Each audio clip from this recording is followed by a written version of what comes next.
suke fitowa a kai. A daidai ne da shi zan kira Khadija Ruwan. Khadija Ruwan.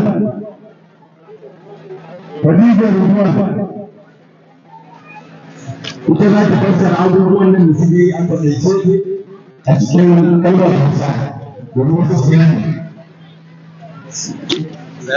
A'udhu billah, bismillah, ina gaishe da malamai na manya-manyan baƙi da 'yan uwana ɗalibai, ina musu sallama kalan ta addinin musulunci. Assalamu alaikum wa rahmatullahi wa barakatuhu. Zan yi bayani a takaice kamar yadda 'yan uwana ɗalibai suka gabatar. Mas'uliya na farko, gudunmuwar malamai gun tarbiyya a musulunci. Gudunmuwar malamai gun tarbiyya a musulunci yana da matuƙar muhimmanci saboda su ne shugabanni masu koyarwa kuma abin koyi da kyawawan ɗabi'u ga ɗalibai.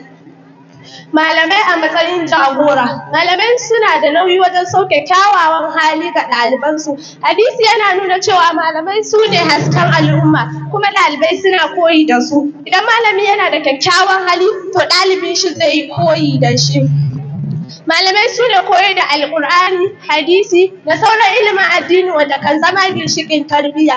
Ilimi ba kawai yana nufin koyar da littafi ba ne, har ma da koyar da kyawawan ɗabi'u, girmama mutane da kuma kaucewa munanan hali.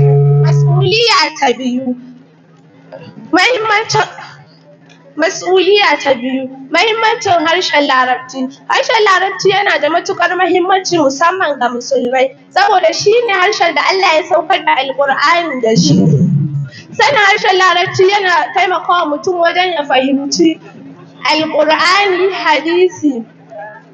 Fahimtar harshen Larabci yana taimakawa mutum sosai ya fahimci addinin shi. Mas'uliya ta uku. Taɓarɓarewar tarbiyya, shin gun malamai ne ko gun iyaye? Kasancewar tarbiyya tana daga gun iyaye ne, saboda iyaye su ne makarantar farko ga 'ya'yansu. Malamai kawai